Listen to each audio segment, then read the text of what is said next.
Hello po sa inyong lahat mga ka-crypto. Ako po si Pinoy Crypto Trader at sa video na ito ay atin pong pag-uusapan ang tungkol dito kay XRP. Kung saan ang sabi po rito ay XRP holders reassured. Bitcoin investors says I'm still telling you, you're not wrong for holding XRP. Ayan, meron na pong isang Bitcoin investor dito ang naglabas ng kanyang pahayag kung saan ay sinasabi niya na hindi raw po tayo nagkakamali sa pagpili or pag-hold dito kay XRP. Kaya ayan, sa madaling salita ay sinasabi po niya rito na itong si XRP ay isa po itong magandang crypto investment na asset. At yan po ang ating pag-uusapan sa video na ito. Pero bago po tayo magpatuloy, ay nais ko lamang po munang bigyang linaw ang aking disclaimer kung saan ang nilalaman po ng video na ito ay hindi po ito isang financial advice. For education and information purposes lamang po ang layunin nito. At ayan, sa ating pagpapatuloy ay ang sabi po rito ay Zina, a Bitcoin holder with a notable following in the crypto community, has reassured XRP investors that they are right about their investment choice. Kaya ayan, isa pong kilala na crypto community figure ang naglabas ng pahayag rito na tama po, isa pong magandang investment choice itong si XRP. At yan po ay ang kilalang Bitcoin holder na si Madam Zina.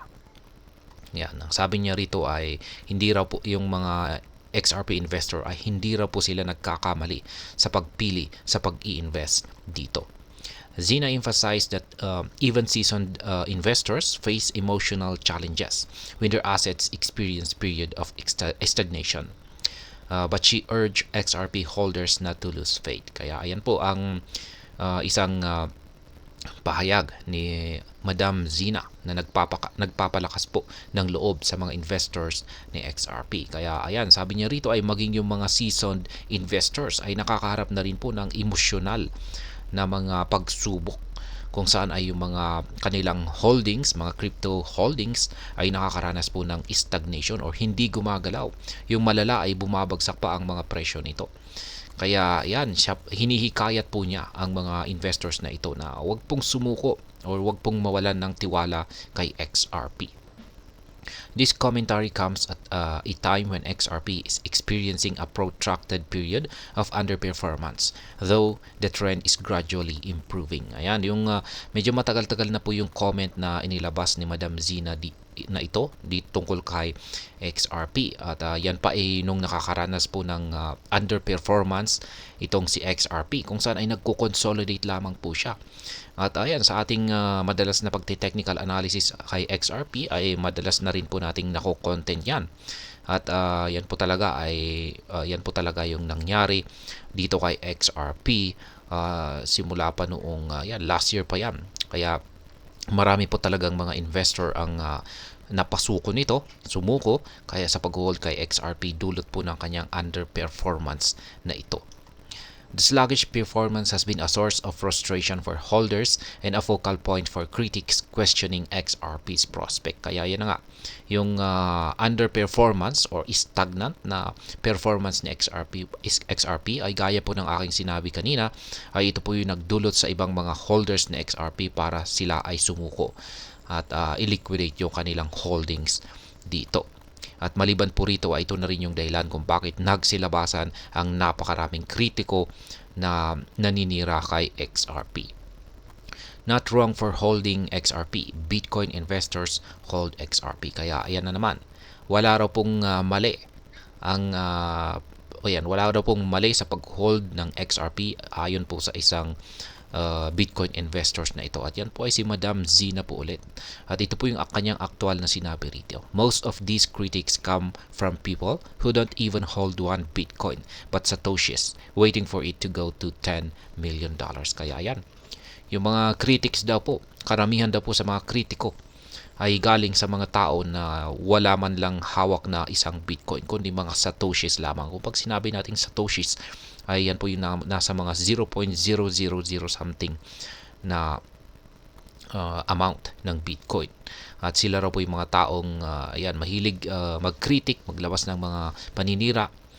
At at pagkatapos po niyan ay inaasahan po nila na yung kanilang Satoshi holding ay magiging $10 million. Kaya yan. Interestingly, Zina also revealed that many serious Bitcoin investors secretly hold XRP as well.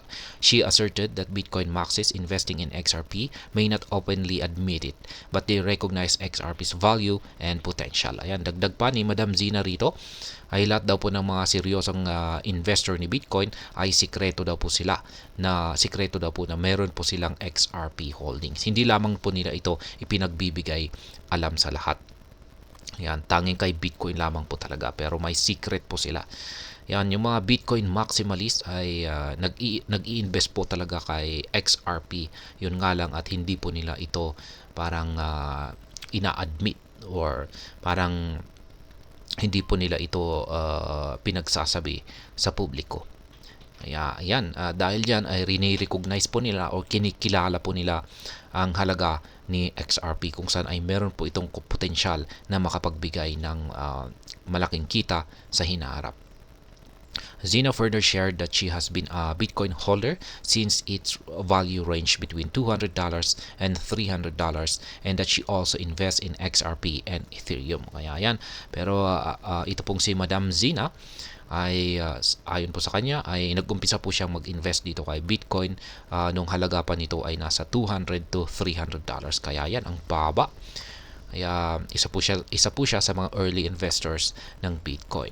Pero maliban po sa pag-i-invest kay Bitcoin ay inamin po niya na nag-i-invest na rin po siya kay XRP at saka kay Ethereum. She concluded her message by emphasizing that XRP investors are not wrong about their choice. Kaya yan. Sa kabuuan ay sinabi po ni Madam Zina na ang gusto po niyang ipagbigay alam para sa lahat, lalong-lalo na sa mga XRP investors, ay hindi po sila nagkakamali sa pagpili dito kay XRP yan, or sa pag-i-invest dito. Ayan po ang tungkol dito kay kay XRP. At marami naman pong mga yung XRP ay nagustuhan naman po nila yung pahayag dito ni Madam Zina. Kaya yan po yung mga ilang mga comments dito na nag-a-appreciate po or nagpapasalamat sa ibinahagi na pahayag ni Madam Zina tungkol po sa pag-i-invest dito kay XRP. Kaya sa madaling salita po ulit ay ayon sa isang veterano or isang magaling na Bitcoin investor ay isa raw po magandang investment asset itong si XRP. At ayan, hanggang dito na lamang po tayo sa video na ito mga ka-crypto. Sana po ay inyong nagustuhan ang aking paliwanag sa video na ito. Kung inyo po itong nagustuhan ay pakiclick lamang po ang like button nito.